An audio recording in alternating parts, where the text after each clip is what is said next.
chamada Catarina, a quem ele chamava de minha Kate.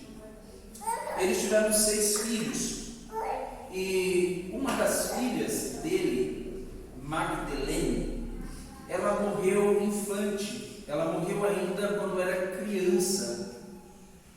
Isso trouxe muito pesar para Lutero, não foi a única, mas Magdalene morreu infante. E uma coisa que chama atenção para nós é que quando Lutero enterrou a sua filha diante do caixão, além de consolar aqueles que estavam próximo dele, ele também se consolava com uma palavra. Ele dizia: ela ressuscitará no último dia. A esperança de Lutero, meus irmãos, era que aquilo não era uma despedida para sempre da sua filha, mas que a morte havia de fato sido vencida por Jesus Cristo, e que de fato ele veria a sua filha novamente no reino do nosso Senhor e Salvador Jesus Cristo.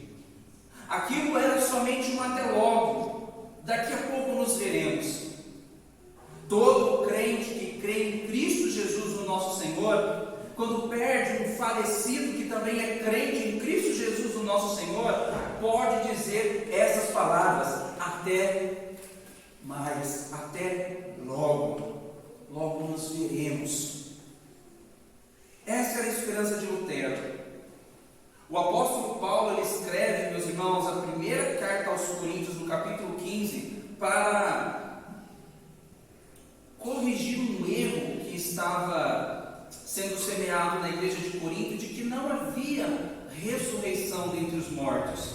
E nós vimos na semana passada, e no penúltimo sermão, e no antepenúltimo sermão, que o apóstolo Paulo corrige, dizendo que a ressurreição é o fundamento da fé cristã, e que a ressurreição também ela é necessária para derrotar todos os inimigos do reino de Deus, e o último inimigo que há de ser vencido é a morte.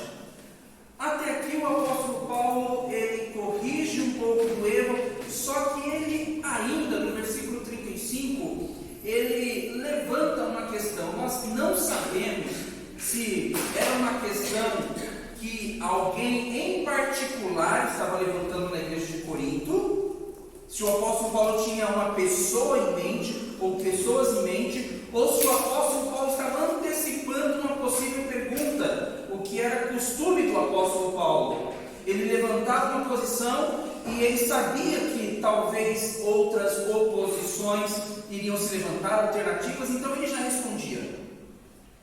Então o apóstolo Paulo, no versículo 35, ele levanta a questão: mas alguém dirá, como ressuscitam os mortos e com que tipo de corpo virão? São 2 perguntas. Só que se nós pararmos para lermos mais detalhadamente, nós veremos que a segunda pergunta é somente uma explicação da primeira. A primeira é: como ressuscitam os mortos? E com que tipo de corpo virão? A questão dos coríntios era: ok, você está dizendo que os mortos vão ressuscitar, mas qual é o corpo? Com que tipo de corpo eles virão? Era basicamente uma monstruosidade para os crentes de Corinto pensarem que um cadáver seria reanimado. Para nós também seria uma monstruosidade. Qual é a serventia disso? Um cadáver reanimado. O apóstolo Paulo vai explicar para os coríntios que a ressurreição dentre os mortos não significa que cadáveres serão reanimados. É algo muito maior e muito mais glorioso que irá acontecer com os crentes na ressurreição em Cristo Jesus. Ou quando o nosso Senhor Jesus Cristo vier, quando a trombeta soar e aqueles que estiverem vivos, eles serão transformados, seus corpos serão transformados à semelhança do corpo de Cristo Jesus. E aqueles que estiverem mortos receberão seus corpos à semelhança do corpo de Cristo Jesus. É algo fora do normal. Não é simplesmente um cadáver reanimado. O apóstolo Paulo tem uma reação interessante a essas perguntas. Ele diz ignorante, literalmente. na maioria das nossas traduções está insensato. A palavra ali significa ignorante, ou seja, uma pessoa que desconhece um determinado assunto, que não tem conhecimento. O que você está falando carece de embasamento, carece de base. Não é isso que a fé cristã ensina. A fé cristã não ensina que um monte de cadáveres serão reanimados, mortos vivos. Isso parece mais coisa de Hollywood, filmes de zumbi. Não é isso. A fé cristã está falando de uma nova criação. O apóstolo Paulo vai responder a essas questões, meus irmãos, com 6 explicações bem razoáveis. A primeira explicação está no versículo 36, o apóstolo Paulo retira da agronomia ou a agricultura.